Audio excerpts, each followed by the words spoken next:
Hello, good evening, this is Diecast Loon. I hope you're all doing well and welcome back to another episode of Movie Car Mania. And this week it's going to be a bit of a greenlight themed, well, it's going to be greenlight full stop.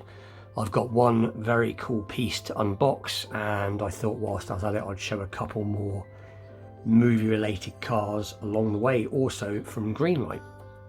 And we're going to talk a little bit about greenlight whilst we're at it. Anyway, without further ado, we'll get straight into what it is I'm going to be unboxing. So let's just put the camera down a little bit in usual fashion and move it forward. So I've got this really cool, just trying to get the zoom sorted, really cool 69 Plymouth Roadrunner from the Porn Stars series, which I don't know if it's still going anymore or not, but it was quite a popular series about these guys in Las Vegas that basically ran the pawnbrokers and all the different antics they got up to. And I did hear a while ago somewhere that it was all fake, that it's all staged, but nonetheless I used to watch it every now and again, and funnily enough I do remember an episode where they ended up with this 69 Plymouth Roadrunner. So because it's not really a movie car, I know, and I know that this isn't really movie related specifically, but it is, I thought it was worth showing as I picked it up. I didn't really pick this up for my movie car Mania weekly episode, sorry. I just really love 69 Plymouth Roadrunners. I've got 3 or 4 Roadrunners in my collection, but I don't have the 69. The 69 is my favourite year, but I will go over that a little bit more in a minute. So anyway, there isn't much to look at in the box. As you can see, we will just get straight into it and crack it open. There you go, 21 copyright. Anyway, I will very quickly open it up, so just bear with me. This shouldn't take very long. I don't keep the packaging to these.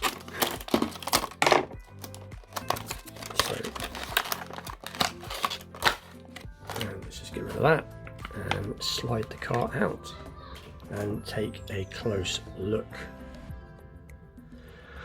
So off the bat, very nicely done. So you can see the little Roadrunner script on the side, the little Roadrunner bird, and you can see Hemi there on the engine, on the bonnet. It's got the dog dish hubcaps with the sort of red line type tyres.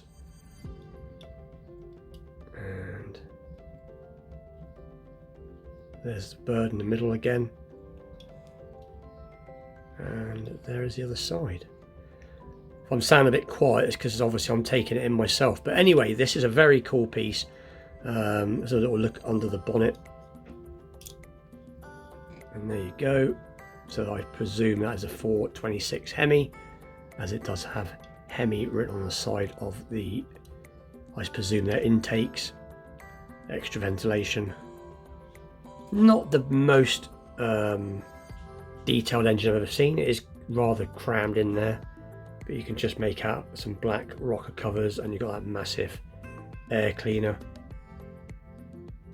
which almost has a wet look, which is quite strange. But let's zoom out a little bit.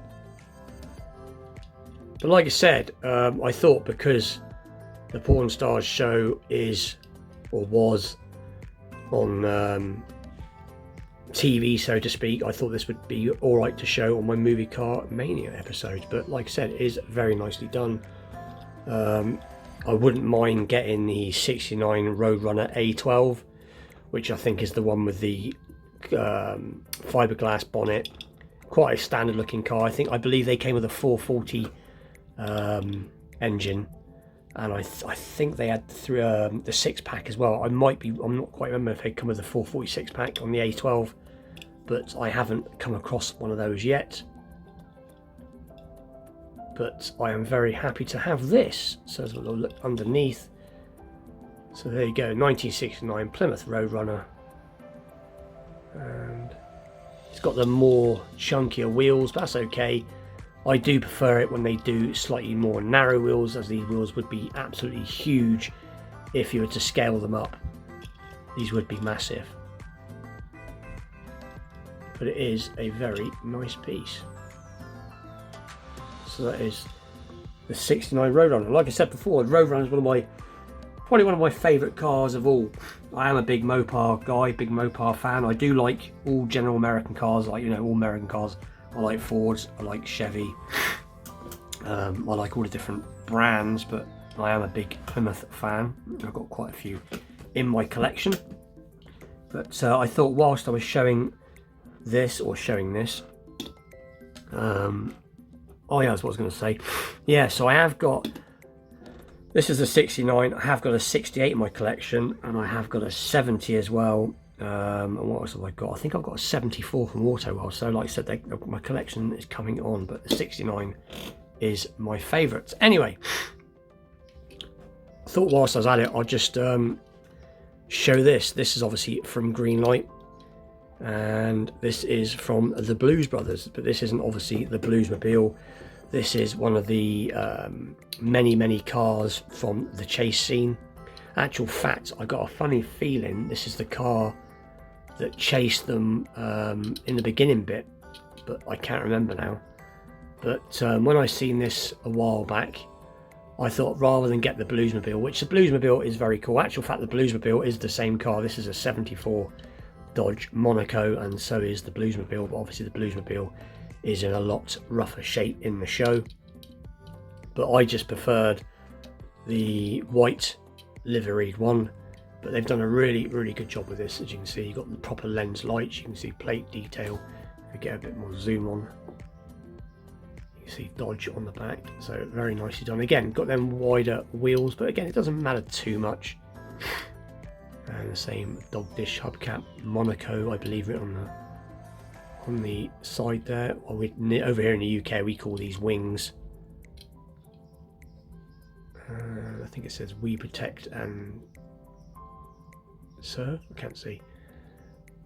Obviously, got the light bar, and if I remember rightly, the engines on these were a 440, but the engine is very nicely done. Unfortunately, I just can't get the bonnet open very far, but you can see like the air cleaner or air filter has got 2 snorkels. Let's see if we can get a bit extra zoom on if we can.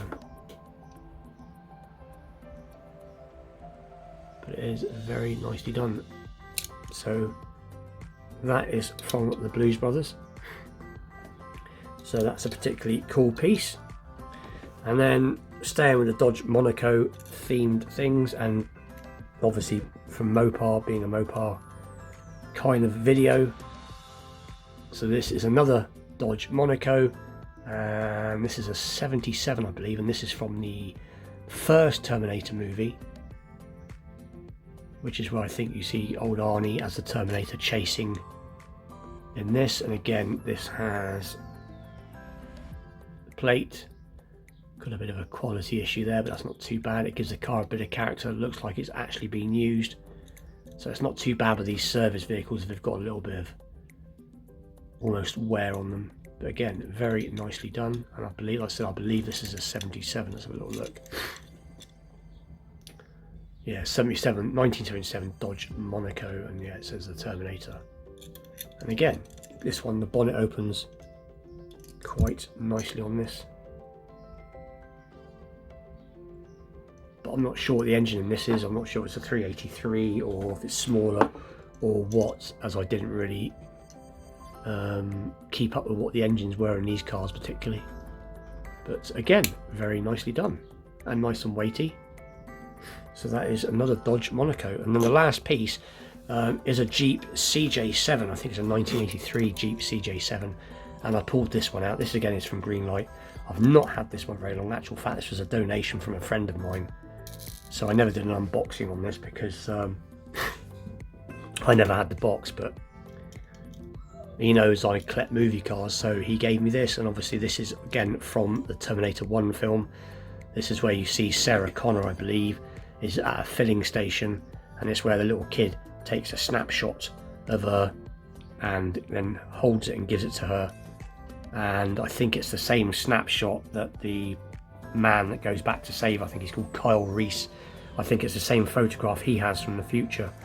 and I think it all just suddenly clicks into place with her, and she's all a bit span out by it. But this is the Jeep CJ7 from, and you don't see it for much, you don't see this much in the movie, you see it right at the end. Like I said, she's obviously leaving, and you see her getting this all gassed up. But they have done a really nice job on this. As you can see the twin gear sticks. One will be the high and low box, and one will be the normal gears. And again, it's got the plate, it's got a spare wheel. But very cool. And again, lens lights on the front. That's one thing with Greenlight. They do when they're, like I said this before, let's get these into shot a bit. When Greenlight get it right, they get it right. I know they have their quality control issues. Let's face it, what cars don't have their quality control issues? I mean, the thing is with these, at least if you get a quality control issue with these, like this one was free. This was only £13 with shipping. Can't remember what I paid for these now, but they're not expensive like that. Yes, it is a bit mind-numbing when you've got a wheel missing or a tyre issue or what have you, but like I said, when they get them right, they get them right. I still think Auto World's quality is a little bit better, a little bit sharper.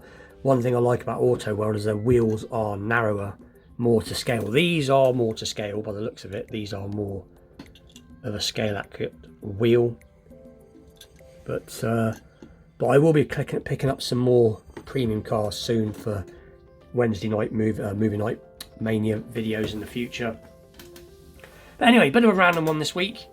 Not really talking about movies, just wanted to show some cars, show some stuff from Greenlight. And like I said, I've just recently bought that, just had that one given to me. But anyway, with that, please like, share, subscribe, stay tuned for more unboxing videos and more movie car mania videos, Friday night customs, and obviously vintage Matchbox Monday episodes. And with that, I'll see you all very soon. Thank you very much for watching. Take care.